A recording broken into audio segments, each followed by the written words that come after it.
होते काय उपास पडले होते कन्या भोवती विदुराच्या एवढा त्यांचा छंद देवा काय सेवा भक्ती तुका म्हणे कुब्जा दासी रोपरासी हि दंगडा एवढा त्यांचा छंद देवा काय सेवा भक्ती ते महायोग पेटित निवेवर्त्या वरम कुंडलिकाय दातो मुनींद्रे समागत निष्ठम परमानंद गंधम परब्रह्म लिंगाय पांडुरंगा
स्थळी प्राप्त प्रसंगी पवित्र पावन श्रीधाम नैमिषारण्य या पवित्र धामामध्ये गेल्या 7 दिवसापासून या ठिकाणी आपल्या सर्वांच्या कल्याणार्थ, आपल्या सर्वांच्या मुक्तीकरिता आणि आपल्या सर्वांच्या परमानंदाकरिता या पवित्र पावन धामामध्ये 7 दिवसाचा आपण श्रीमद भागवत कथा ज्ञान यज्ञ सोहळा अतिशय मधुर आणि मंगलमय सोहळा इथे पार पडला।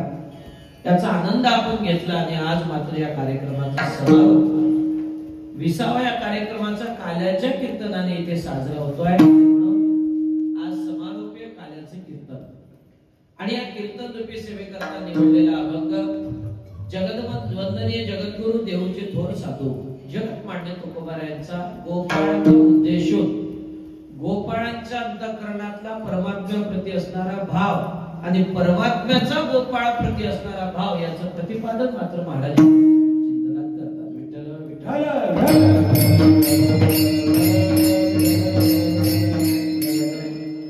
सज्जन हो, आज मात्र या ठिकाणी काला आपल्या सर्वांना इथे अनुभवता येतो।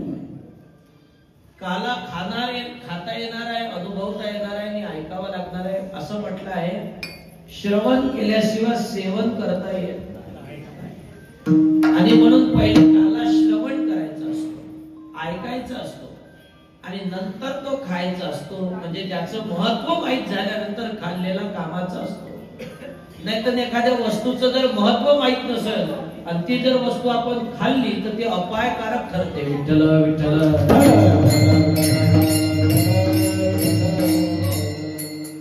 उदाहरणार्थ मिरचीचे भजे आता ज्याचं पोट बिघडलंय त्यानं जर म्हटलं मिरचीचे भजे खातो तर त्याचं अपायकारक ठरते। ती मिरची केव्हा काम काढेल काही सांगता येत माणसाने काही गोष्टीचं ज्ञान प्राप्त करावं मग त्या ठिकाणी खावं हे मर्यादा आहे। याप्रमाणे काला ऐकावा कुठे असू द्या अशी मर्यादा आहे। साधू संतांनी सांगितली काला ऐकल्याशिवाय काला खाता येत नाही आणि काला खाण्याकरिता काला करणारे उत्तम लागतात तेव्हा काला ही मर्यादा। सज्जन हो, काला आहे आणि काल्याच्या प्रसंगी आपण सर्व मायबाप आहात। या प्रसंगी या ठिकाणी आज ही रंगमंचिका अशी अतिशय उत्तम।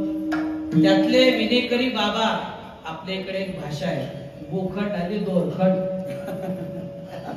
बोखंड जर चांगला असेल तर दोरखंड चांगलेच वाटते, तसे विनेकरी महाराज बोखंड आहे। आणि हरिभक्त परायणांचे रामदासजी महाराज हिटनकर यांनाही माझा प्रणाम। हरिभक्त परायण श्री संत शंकर बाबा यांनाही प्रणाम। एका गादीवर 2 शंकर म्हटल्यावर डबल पावर हरिभक्त परायण मृदंगाचार्य शंकर महाराज, विनोद महाराज, माजी सरपंच आदरणीय श्री बेलोरे महाराज, हरिभक्त परायण चरडे महाराज, हरिभक्त परायण दरणे महाराज, टाळे हरिभक्त परायण आमचे मारुती महाराज, हरिभक्त परायण सूरज महाराज, हरिभक्त परायण गजानन महाराज, हरिभक्त परायण परमादरणीय आमचे हेमंत महाराज, हरिभक्त परायण गान कोकिळा परमादरणीय आमचे विठ्ठल महाराज, आदरणीय माजी खासदार सुरेश आदरणीय आमचे भुसे साहेब, संजीव भाऊ करमदार साहेब, सगळे आमची पुरुष मंडळी सर्वांना माझा प्रणाम। सर्व माता मंडळी सर्वांना एकदा पुनश्च प्रणाम। आणि मग मात्र आपण काल्याच्या कीर्तनाला प्रारंभ करूया। आता काला म्हणजे काय हे आपल्या सर्वांना ऐकायचं आहे। एकदा भजन करा विठ्ठल विठ्ठल।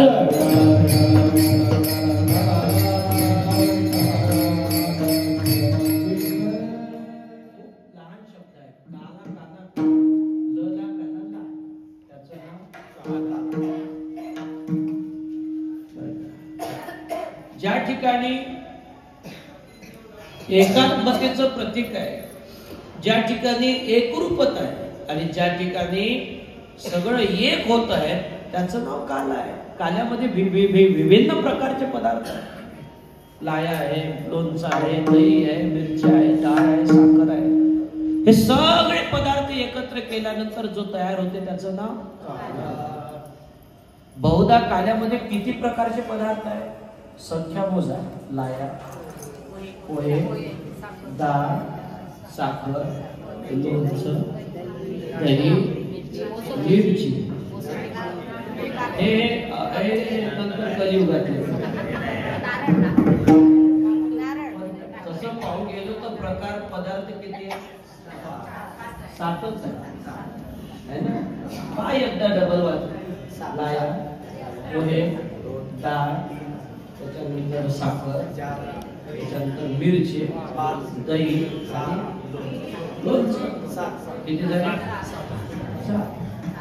आता कोणी म्हणे जिरे टाका, मोहरी टाका, कलमी टाका, काही टाका. त्याचं नाव भेळ आहे, काला नाही. आता आपण हे टाकतो आवडीने, तो भाग नंतर सेकंड भाग. पण मूळतः सातच पदार्थ आहे. आणि असं सांगितलं आहे की षडविकाराला संपून मनाला एक करणं किंवा मनमुक्त करणं या नाव सप्त पदार्थाला एकत्र करणं. हे सगळे पदार्थ आपापल्या रंगामध्ये रंगून आहे. पोहे म्हणते मी कडक गाव, मी काय कोणाचं ऐकतो. लाया म्हणते माय बरोबर आहे, बजेट बसला आता, मी काय कोणाचं आहे. मिरच्या म्हणते मी तर कोणाच्या तोंडात गेली तर कोणाला पाणी प्यायला लावतो. लोणचं मुरलं सुरलाय बिचारा आपल्या जागेवर आहे, ठणठण पाच, जे आनंद ते जेवतो, जे दिसत ते पाहतो. त्याच्यानंतर डाळ आहे, त्या डाळी ऐकतच नाही, तिला भिजू टाका लागते रात्री, तेव्हा ऐकते. आणि ह्या सगळ्याची मारबत काढते दही. दही पडलं हे सगळे ठणठण पाल, सगळे शांत होते. आणि मग मात्र यायच्यात एक चोपडा दोडका आहे, साखर, मोठी चोपडी आहे. वा वा काय सुंदर आहे साखर. साखरीचा रोग ज्याला झालं त्याने समजते का जास्त गोड बोलू. आणि म्हणून हे साखर मोठी खतरनाक. मग आहे त्याच्यात डाळ, मिरच्या, सगळे पदार्थ आहे. पण याला शांत करण्याचं काम कोण करते? दही. बरं मला एक सांगा, दह्याचा भाव खूप आहे का? काहीच नाही. पण मोल किती आहे, मेहनत किती आहे, किती मेहनत आहे दह्यासाठी. तेव्हा कुठं दही प्राप्त होते, पण किंमत नाही महाराज, त्याच्या मानाने किंमत नाही. असो, या प्रसंगी या ठिकाणी हे पदार्थ एकत्र केल्याशिवाय काला करता येत नाही, काला होत नाही. 3 मुद्दे नेहमी मी कीर्तनामध्ये मांडत असतो. पहिला मुद्दा, काला कोणी केला, काला कुठे केला आणि काला कोणी वाटला, हे महत्वाचं आहे. काला कोणी केला असं जर तुम्ही विचारलं तर संत प्रमाण देतात. काला करती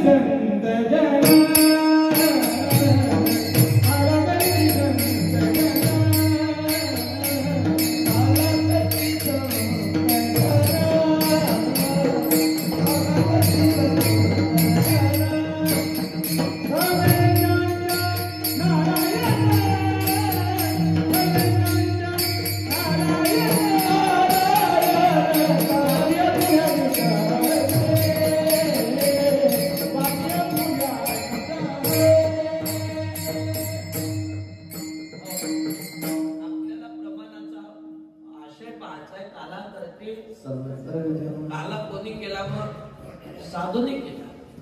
काला करणारे संत असतात, काला कोणी करू शकत नाही.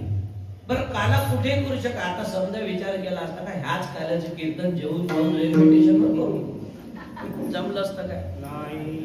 रेल्वे स्टेशनवर नसतं जमलं, बसमध्ये नसतं जमला. काला त्या ठिकाणी केला जाते, ते स्थान उत्तम आहे, ते स्थान पवित्र आहे. आणि काला करणारे साधू आहे. आता पहा ना, आपल्या इथे काला झाला, आमच्या कुसुमबाईची फार फार मनापासून भावना असते. लाया घेतल्या, निवडून टाकल्या, आणि नागपूर पासून लाया इथपर्यंत बरोबर सगळं वागवल्या. बरोबर त्या नरम नाही होऊ दिल्या. 7 दिवसात कदाचित नरम झाल्या, लाया नरम नाही होऊ दिल्या, बरोबर इथपर्यंत व्यवस्थित आल्या. बाकीचे सगळे पदार्थ एकत्र केले. आणि आता मग मात्र त्याच काल्याला, आजच्या काल्याला खासदार साहेबांचे हात लागायचे होते. गाडी वाजून द्या महाराज. साहेबांनी स्वतः कालवला, खरं आहे की खोटं आहे? साहेबांनी स्वतः कालवला आणि उत्तम असा काला इथे आपल्या इथे तयार झाला आहे. दादासाहेबाच्या हातचा काला म्हटल्यावर काही असा तसा झाला असेल त्याचे. मग महाराज उत्तम असा काला इथे तयार आहे. पण लक्षात ठेवलं, मी आताच प्रमाण दिलं हेमंत महाराजांनी, काला करती हा आवाज बसण्याच्या मागचं कारण रात्रीची आमटी आहे. आणि म्हणून मात्र काला संतांनीच केला. काला दुसरं कोणी करू शकत नाही. हो, काला साधूच करू शकतात. काला करण्याकरता हृदय साधूच लागतंय, त्याशिवाय काला करता येत नाही महाराज. काला हा सामान्य नाही आहे. तुमच्या भाज्या तुम्ही आम्ही सगळेच करू शकतो, स्वयंपाक सगळेच करू शकतात, पण काला करण्याकरता हृदय साधूच लागतंय, त्याच्याशिवाय काला करता येत नाही. म्हणून काला हा संतांच्याच हस्ते झाला. सर्वप्रथम काला मात्र आमच्या ज्ञानोबरायांनी केला. बरं, एकच टाळी झाली चंद्रभागी वाळवंती, एकच टाळी झाली चंद्रभागी वाळवंती, माझा राजा गोपाळाची लायावाती, माझा राजा गोपाळाची लायावाती, नामदेव कीर्तन करी पुढे नाचे पांडुरंग, नामदेव कीर्तन करी पुढे नाचे पांडुरंग, जनी म्हणे बोला ज्ञानदेवा अवंतिक, जनी म्हणे बोला ज्ञानदेवा अवंतिक, कैला देवाचा पितांबर, जगाचा विनाचा कैला पितांबर, कैला पिता,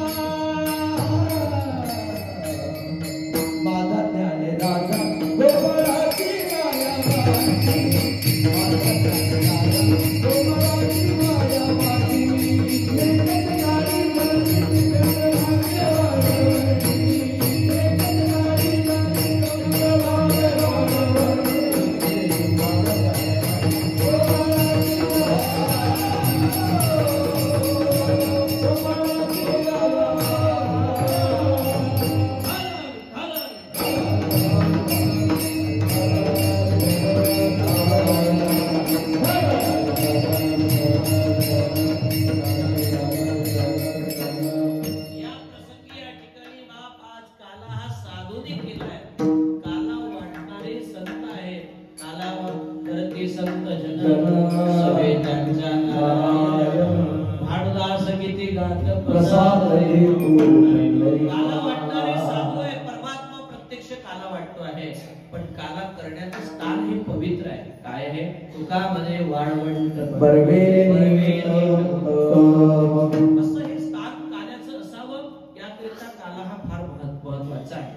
चला, महत्वाचा विषय होता काला. काला कसा केला पाहिजे, कोणी केला, कुठे केला, सगळ्या गोष्टी आपल्या जवळजवळ 50% लक्षात आल्या. 50% पुढे पाहू कधीतरी. पण लक्षात ठेव जा, एक महत्वाचा विषय या ठिकाणी आपल्या सगळ्यांना सांगतो. ज्या परमात्म्याने त्या गोपाळांच्या सोबत काला केला, जे गोपाळ एवढे काही मोठे नव्हते, जे गोपाळ एवढे क्वालिफाईड नव्हते, जे गोपाळ एवढे काही त्या ठिकाणी खूप काही विद्वान नव्हते, जे गोपाळ एवढे काही सुंदर नव्हते, पण परमात्मा त्याच गोपाळासोबत त्या ठिकाणी वागतोय. मी अभंगाचा धावता अर्थ सांगतो आणि काल्याची एक लीला सांगतो, कालाच आठवतो. काळजीच करू नका, काही काळजी करू नका. दणकन काला बिलकुल अभंगावरच घेऊन जातो, फक्त लक्ष द्या, मनोमय ऐका. झोप येत असेल तर पाय जा, लक्षात ठेवा. पहिला महत्वाचा मुद्दा, परब्रह्म परमात्मा ज्या गोपाळांच्या सोबत राहिले, खरंच ते गोपाळ चांगले होते का सांगा.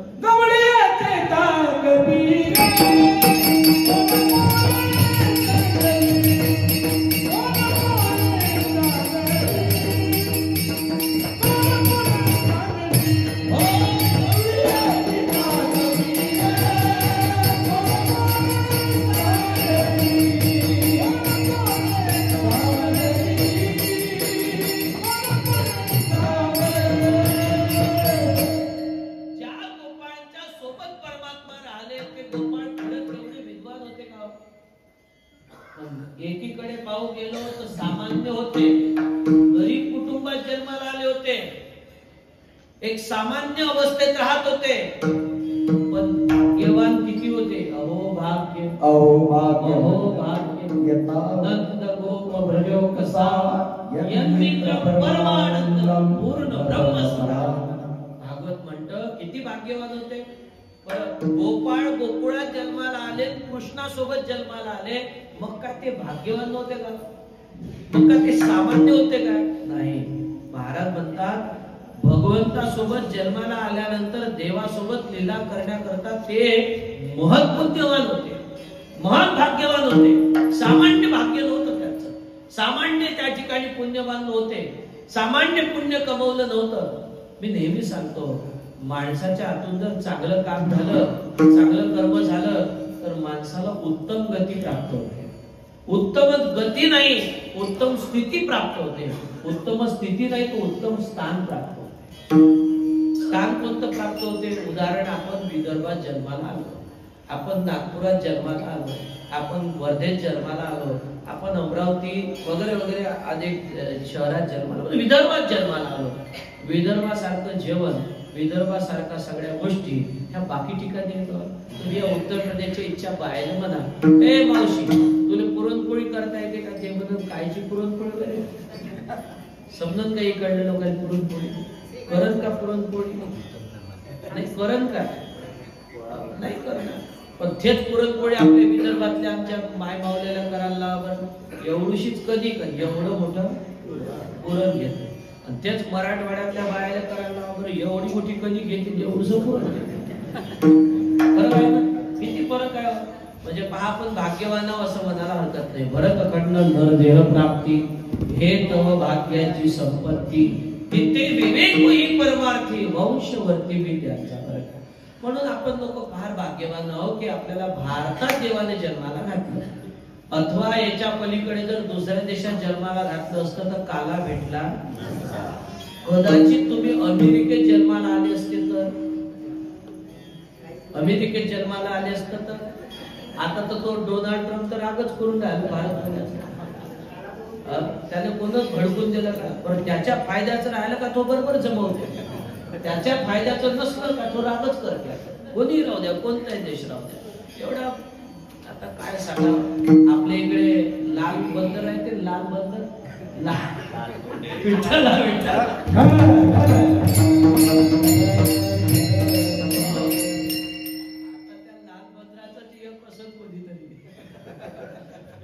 कदाचित त्याने काला माहित. कदाचित सज्जन हो, अमेरिकेत आपण जन्माला आलो असतो तर आपल्याला काला भेटला मिळालाही असता, पण फार दुर्लभ. कदाचित अधिक कुठेतरी जन्माला आलो असतो तर हे सगळं मिळालं नसतं. हे कुठे मिळत आहे आपल्याला? हे याच ठिकाणी मिळत आहे. बरं काय? हो, याच ठिकाणी नवे नवे कार्याचं एवढं मोठं महत्व सांगितलं आमच्या साधू संतांनी की अरे काला तुम्हाला इहलोकातच प्राप्त होत आहे. आणि तुम्ही जर का स्वर्गामध्ये काला करायचा विचार केला तर स्वर्गातही काला. वैकुंठी को ऐसे नाही, वैकुंठी को ऐसे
कैसे नाही, ऐसे आहे का? टाळ आहे का? वैकुंठ आहे का?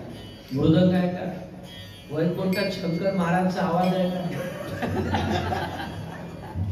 तर वैकुंठात कीर्तन आहे का? वैकुंठात अप्सरा आहे, वैकुंठात नृत्य आहे. कोणाचं नृत्य आहे? नर्तकीचं नृत्य आहे वैकुंठात. सगळं आहे. तुम्ही म्हणाल महाराज तुम्ही गेले होते का वैकुंठात? मी नाही गेलो, पण आमचे साधू संत ग्रंथांवर लक्षात ठेवा, आमचा विश्वास आमच्या ग्रंथावर आहे। जसा आपला विश्वास आपल्या आईवर असतोय, आपली आई सांगते हे वडील आहे रे तुझे, हे काका आहे, हे बाबा आहे, नाना आहे, कोण सांगते? आपली आई सांगते। ज्याप्रमाणे आपली आई आपल्याला आपल्या सगळ्यांची ओळख करून देते, तसे आमचे संत आम्हाला सगळ्या लोकांची ओळख करून देतात। वैकुंठ लोक, स्वर्ग लोक, यहलोक, परलोक, जे कोणते लोक असू दे, कोण सांगून राहिले? साधू सांगून राहिले। म्हणून वैकुंठात असं नाही, कसं नाही, असं वैकुंठात हा आनंद नाहीये, वैकुंठात हा भागवताचा सोहळा कदाचित नसेलच। म्हणून महाराज हे वैकुंठात नसणारा कार्यक्रम, हा वैकुंठात नसणारा सोहळा आपल्याला यहलोकामध्ये मिळून राहिला, हे परमसौभाग्य आहे आपल्या सर्वांचं। आणि म्हणून मात्र वैकुंठी तो ऐसे नाही, कैसे नाही, कवळ काही अशा प्रमाणे काला हा वैकुंठात नाही। गोपाळ हे ज्या वेळेला भगवान परमात्म्याच्या सोबत आहे, एक प्रसंग सांगतो, आशय पूर्ण करतो अभंगाचा। काय झालं की एकदा भगवान परमात्म्याने गोपाळांना सांगितलं, गोपाळांनो, ए गोपाळांनो, म्हणजे काय कृष्णा? अरे आपण वनात जाणार, म्हणे हा कृष्णा। आपण सगळ्यांनी शिदोरी घ्यायची, म्हणे हा, काही हरकत नाही। सगळ्यांनी तयार केली शिदोरी। जसं आज आपण सगळे ब्रह्ममुहूर्ताला उठून इथे हजर झालो, तसे सगळे गोपाळ ब्रह्ममुहूर्ताला हजर झाले। शिदोऱ्या घेतल्या सर्वांनी, आणि शिदोऱ्या घेऊन सगळे गोपाळ या ठिकाणी जेव्हा गोकुळातून आपल्या वनाकडे आले, आता वनामध्ये आल्यानंतर गायी चारायला लागल्या। गायी चारणं झालं, गोपाळ थकले, कृष्णाला म्हणायला लागले, कृष्णा खूप भूक लागली रे आम्हाला, आता मात्र सहन होणार नाही कृष्णा, चल एकदा सगळे एकत्र आलं पाहिजे। गोपाळांना सगळ्यांना सांगितलं, चला रे सगळे या, चला वळू गायी, बैसू जेवू गायी, खाऊ केली मन मन पायी पेटी। सगळे आले, एका ठिकाणी बसले, आणि बसल्याबरोबर मात्र गोपाळांना म्हणतात, गोपाळांना तुम्ही शिदोऱ्या आणल्या? म्हणे हो। आपापल्या शिदोऱ्या काढा आणि खाणं सुरू करा। गोपाळ म्हणे, कृष्णा काय तो म्हणत होता ना सगळे शिदोऱ्या एकत्र करून, म्हणे माझी आहे तैसी पाय नाही तरी एवढे ते मधुमंगल होता, आणि त्या मधुमंगलाला विचारलंय, मधुमंगला अरे तू का नाही आणली शिदोरी? त्याला सावत्र आई होती मधुमंगलाला, आणि मधुमंगल बिचारा म्हणतोय की देवा मला आईने नाही दिली शिदोरी। असं म्हटल्यानंतर मधुमंगल बिचारा नाराज झाला, आणि नाराज झालेला मधुमंगलाला म्हणते शिदोरी घेऊन ये। मधुमंगल परत आला घरी। आता मात्र आईला म्हणतो तो बिचारी आई मारल, म्हणून मधुमंगल म्हणाला, आई मला काहीतरी खायला दे ना मा।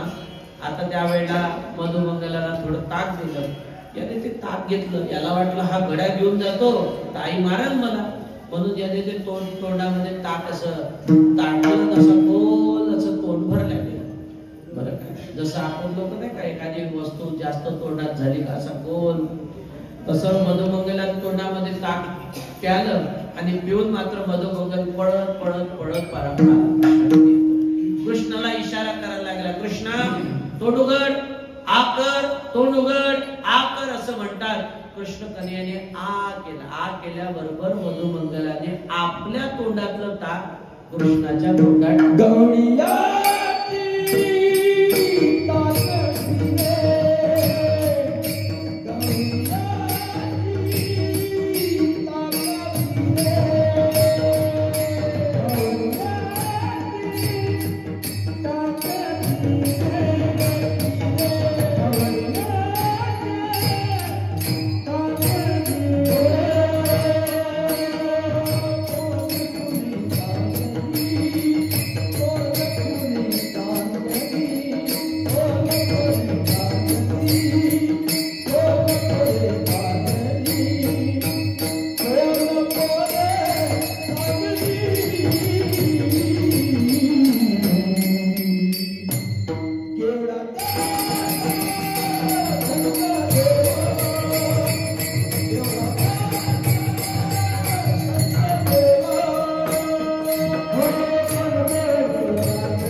शंका आहे हो, फार मोठी शंका आहे. आता हे संख्येचं निरसन करतो म्हटलं खूप वेळ जाते. आता आपण या भानगडीतच पडू नये.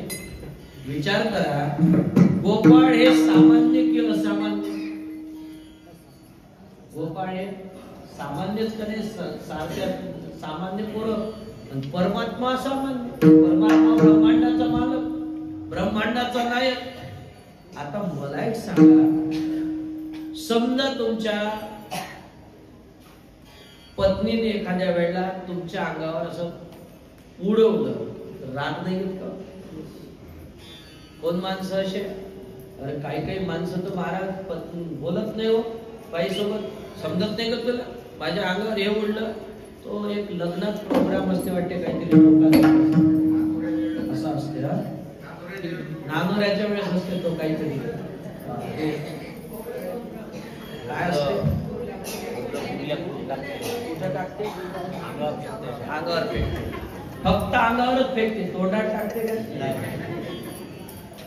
इथं झालं काय? इथं परमात्म्याने गोपाळांच्या तोंडातलं ताप पेलं. बरं, हा प्रसंग किती विचित्र वाटते, किती विचित्र वाटते बाळ. म्हणजे देव विचित्र आहे का गोपाळ विचित्र आहे? आता तुम्ही म्हणाल एवढ्या मोठ्या देवाने तुम्ही विचित्र म्हणून झाले, तुम्ही नाही चांगले आहे का?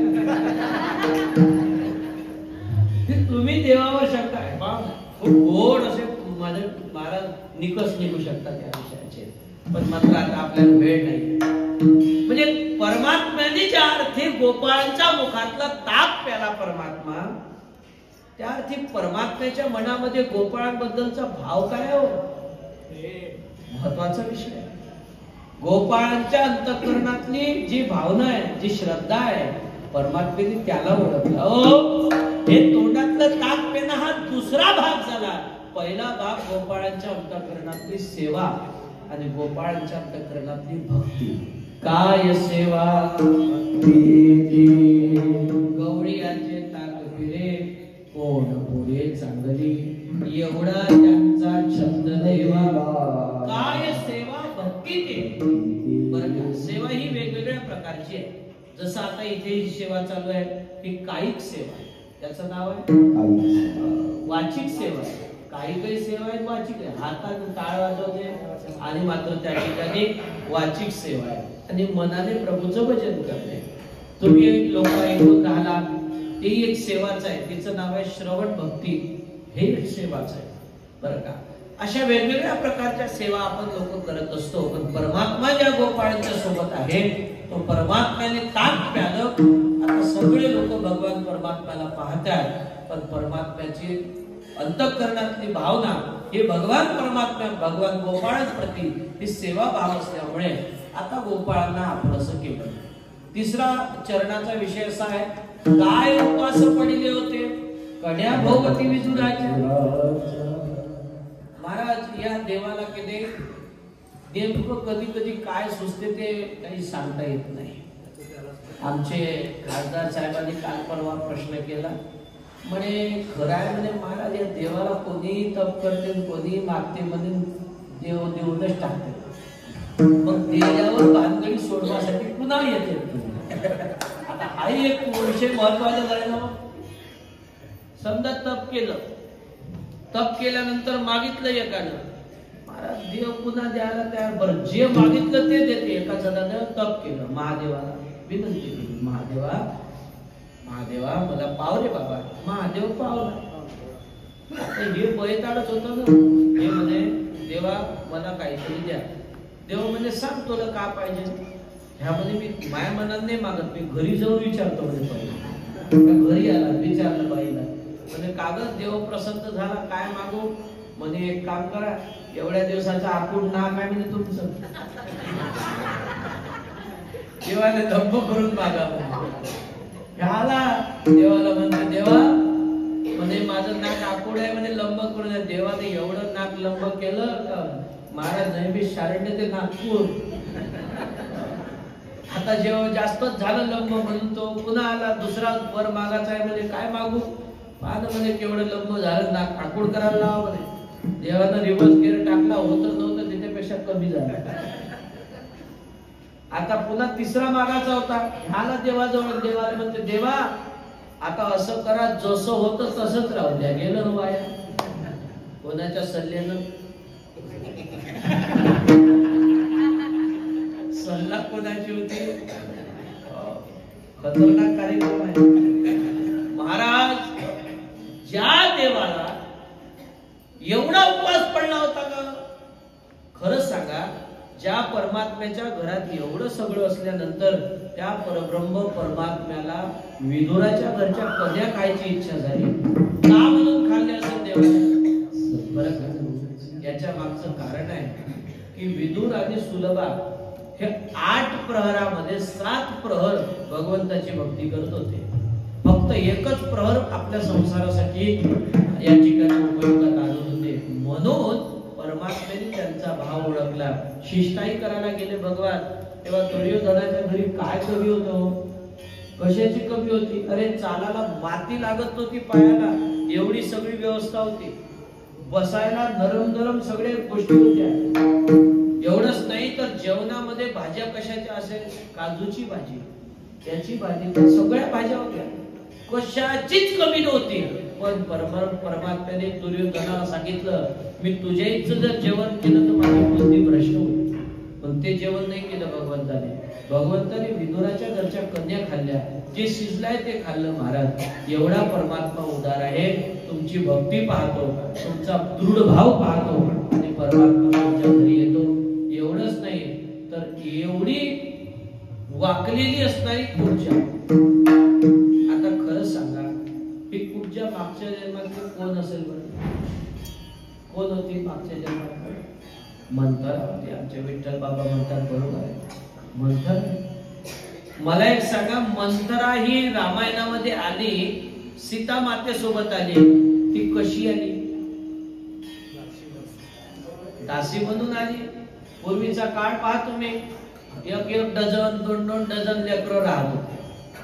मग त्यावेळेला आता विचार केला का आता हे मंथरा तिला ठेवायचं कसं, म्हणून मात्र एकीकडे भाग पाहतो म्हटलं तर हे मंथरा अन्नात आली होती असे म्हणतात काही लोक. अन्नात आली होती, पण हे मंथरा काय एवढी शुद्धी होती म्हणतात? ज्याले घर भडकवाचा कार्यक्रम शिकायचा असेल त्यानं मंथरेकडे ट्युशन लावा. हे बात शिकवते, कोणाला किती भडकून द्यायचं, कोणाचं घर कसं बिघडवायचं. मंथरा सांगते. काही लोक समाजात आहे ना मंथरेच्या विचाराचे, काही आधीच संपले असं नाहीये. महाराज, एकामेकाचं घर भडकून देण्यात लोक पटाईत आहेत. काय बाबा तुला सांगतो, तू हे म्हणून सांगतो, तू का नाही त्याने सांगतो लोक. अरे पण झालं काय? नाही का नाही, तो असाच आहे, तो तसाच आहे. का घेणं देणं तुझ्या राजा? मंथरेच्या विचाराचं माणसाने जीवनात वागूच नाही. तेरा कर्म भला और तेरा काम भला, जाओ भैया असं म्हणून जीवन जगा. आपण पॉझिटिव्ह जगा. ये बिगड़ा है, वो बिगड़ा है, क्या तुम बिगड़े है तुमको पता है. माणसाने जीवनात निंदा कधी कोणाची करू कधीच करू. लक्षात ठेवा. स्तुती तर नाही केली तरी चालेल, पण निंदा तरी करू नये जीवनामध्ये. अशा प्रमाणे कुब्जा ही बिचारी 8 ठिकाणी वाकलेली चालत असताना परब्रह्म परमात्म्याला तिने तिलक लावला. आणि तेवढ्या तिळकाच्या भरोशात, तेवढ्या तिळकाच्या भऱ्यात परब्रह्म परमात्म्याने तिच्या पायावर पाय ठेवला, अनोटीला हात लावला आणि तिला सुंदर केलं. महाराज, अशी ती कुब्जा दासी बरं का. परमात्मा एवढं गोड दिसतात. कस्तुरी तिलकम ललाट पटले वक्षस्थले कौस्तुभम नासाग्रे वरमौक्तिकं करतले वेणुर्गले कंकणं सर्वांगे हरिचंदनं सुललितं कंठे च मुक्तावली गोपस्त्री परिवेष्टितो विजयते गोपाल चूड़ा. गोपाल कृष्ण भगवान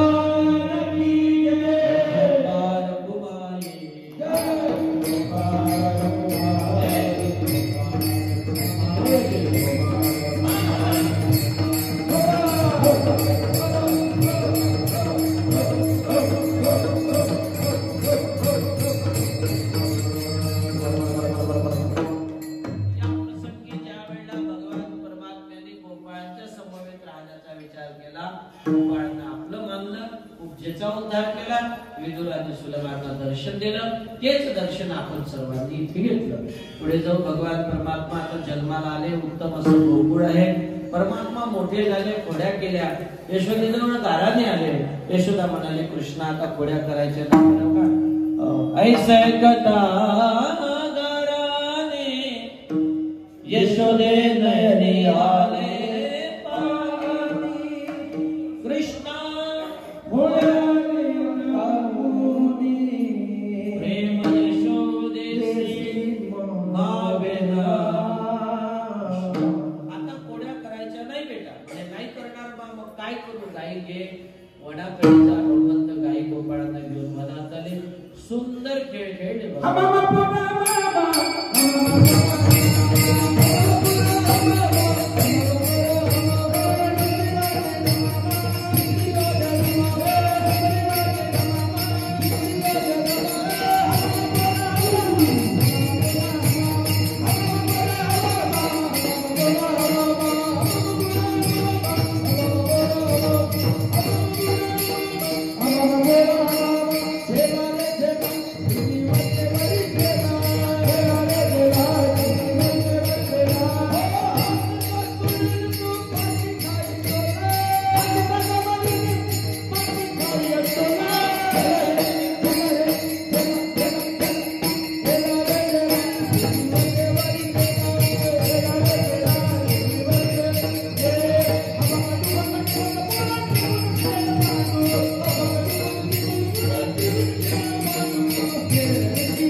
चला रे सगळे एकत्र आले, सगळे शिदोऱ्या एकत्र केल्या.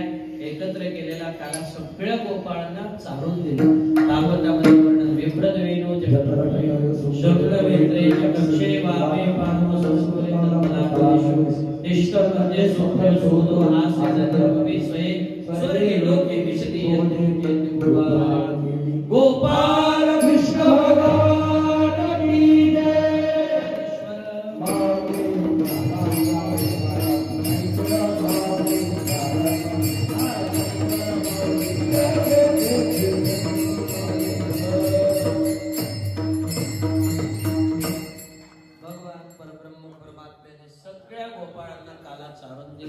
हाच काला आपल्या सर्वांना इथे घ्यायचा आहे.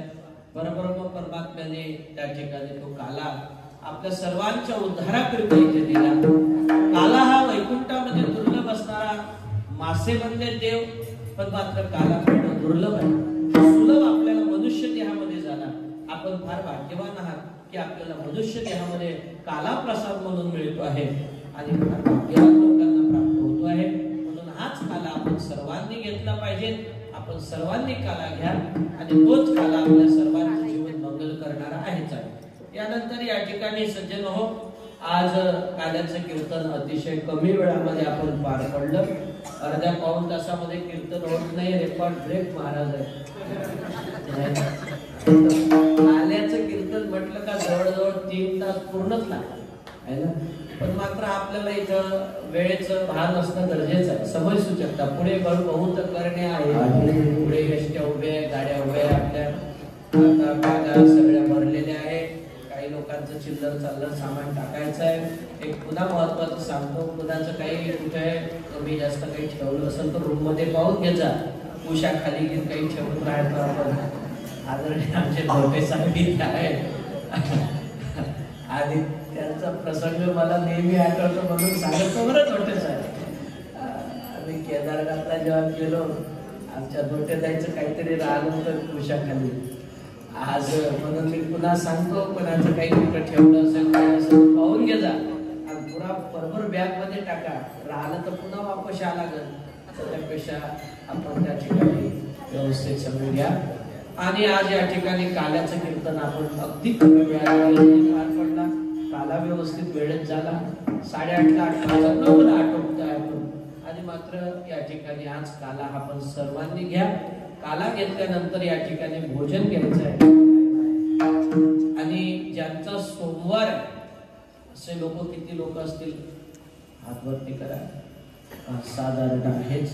तर अशा सोमवारवाल्या मंडळीने जर आता सोडला जे उपास तर हरकत काय म्हणणं आहे तुमचं? ठीक आहे, आता तुमच्या काही हिशोबाने आता ज्यांना वाटते. पण असा वारकरी संप्रदायात असा नियम आहे का द्वादशीला जर सोमवार आला असेल तर आपण सकाळी तो सोडला पाहिजे. संप्रदायामध्ये नियम आहे, तो सकाळी 12 वाजताच्या आत सोडला पाहिजे अशी मर्यादा आहे. म्हणून थोडस आता तुम्ही पाहा, तुम्हाला जर थोडस चांगल्या पक्क्या गुरुनं सांगितलं असेल तर मग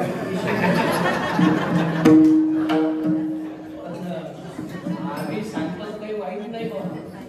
आम्ही सांगितलं तर चांगलंच आहे का. आणि म्हणून मात्र या ठिकाणी आपण जेवण करू बरोबर.